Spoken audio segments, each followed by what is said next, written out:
नमस्ते दोस्तों। आज हम एक ऐसी रहस्यमयी कहानी की तह तक जाएंगे जिसे सुनकर शायद आपके रोंगटे खड़े हो जाएं। चलिए इसे एकदम सरल और दिलचस्प अंदाज में समझते हैं। सोचिए जरा, क्या हो अगर वो जगह जिसे कोई सबसे महफूज समझता है वही सबसे खतरनाक निकल आए। तो चलिए आज 14 साल के जैक की इसी खौफनाक कहानी में उतरते हैं।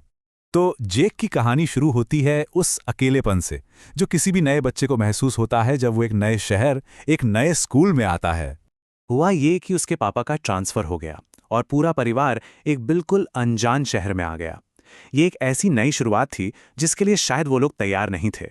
जेक थोड़ा शर्मीला था, तो वो आसानी से किसी से दोस्ती नहीं कर पाया और नतीजा, स्कूल के बदमाश बच्चों ने उसे अपना निशाना बना लिया।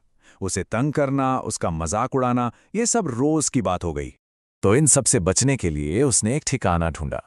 स्कूल की चौथी मंजिल पर एक पुराना टूटा फूटा बाथरूम, एक ऐसी वीरान जगह जहां कोई आता जाता नहीं था। उसके लिए यही सबसे सेफ जगह थी। लेकिन क्या वो जगह वाकई सुरक्षित थी? चलिए अब देखते हैं कि कैसे उसकी ये सेफ जगह अपना असली खौफनाक चेहरा दिखाती है।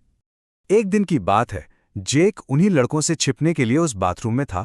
तभी उसे किसी के अंदर आने की आहट सुनाई दी। कोई था जो गुस्से में बड़बड़ा रहा था।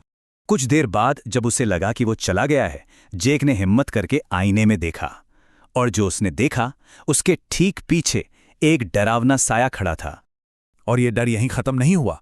उसी दिन बाद में उसने उसी आदमी को चौथी मंजिल की बालकनी से उसकी तरफ हाथ हिलाते देखा, जैसे वो उसे बुला रहा हो। यहां से कहानी एक बहुत ही खतरनाक मोड़ लेती है। अब वो साया सिर्फ दिख नहीं रहा था, बल्कि वो जेक पर हिंसक तरीके से हावी होने लगा था। तो देखिए ये सिलसिला कैसे बढ़ा। पहले वो भूत उसकी टीचर के पीछे दिखा और जेक क्लास में ही चीख पड़ा। फिर उसे कानों में एक आवाज सुनाई दी जो उसे उकसा रही थी। और इसके बाद जेक ने गुस्से में आकर अपने क्लासमेट पर ऐसा हमला किया कि उसकी आंख चली गई। हद तो तब हो गई जब उसने प्रिंसिपल पर भी हमला कर दिया, और वो भी एक अजीब डरावनी आवाज में हंसते हुए। मतलब एक डरा हुआ बच्चा अब किसी और के काबू में था।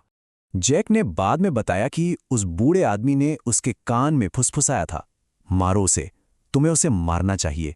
और जैक कहता है कि बस इसी आवाज ने उससे वो हमला करने पर मजबूर कर दिया। अब इस सबके बाद जेक को सजा के तौर पर एक स्टोर रूम में बंद कर दिया गया। लेकिन इससे हालात सुधरने की जगह और भी ज्यादा बिगड़ गए। अचानक स्टोर रूम से जोरदार धमाके की आवाज आई। प्रिंसिपल और जेक के पापा भागकर वहां पहुंचे तो क्या देखते हैं, दरवाजा टूटा हुआ है, अंदर सब कुछ तहस नहस है और जेक गायब है। वो उसे ढूंढते हुए चौथी मंजिल के उसी बाथरूम में पहुंचे और वहां का मंजर रूह कंपा देने वाला था। जेक, उसका आधा शरीर आईने के अंदर था और कोई अनदेखी ताकत उसे पूरी तरह अंदर खींच रही थी। उसके पापा ने अपनी पूरी जान लगा दी। एक जबरदस्त खींचतान के बाद वो जेक को उस आईने की पकड़ से छुड़ाने में कामयाब हो गए। जेक बेहोश था और उसके पूरे शरीर पर चोट के निशान थे। जेक तो बच गया, लेकिन अब सवाल था कि यह सब था क्या। तब जाकर स्कूल के एक पुराने कर्मचारी ने उस बाथरूम से जुड़ा एक ऐसा खौफनाक राज खोला जिसने सबको हिलाकर रख दिया। तो कहानी कुछ यूं थी। 2 साल पहले रॉजर नाम का एक नया प्रिंसिपल आया। वो बच्चों से बहुत प्यार करता था, सब यही कहते थे। लेकिन उसके आने के कुछ ही समय बाद स्कूल के सबसे सीधे साधे बच्चे एक एक कर गायब होने लगे। फिर एक दिन रॉजर को उसी चौथी मंजिल के बाथरूम में एक बच्चे का मांस खाते हुए पकड़ा गया। पुलिस ने उसे वहीं गोली मार दी और तभी से उसकी बुरी आत्मा उसी बाथरूम में कैद हो गई। मतलब वो कोई आम भूत नहीं, बल्कि एक आदमखोर था। इस घटना के बाद जाहिर है स्कूल को बड़े कदम उठाने पड़े।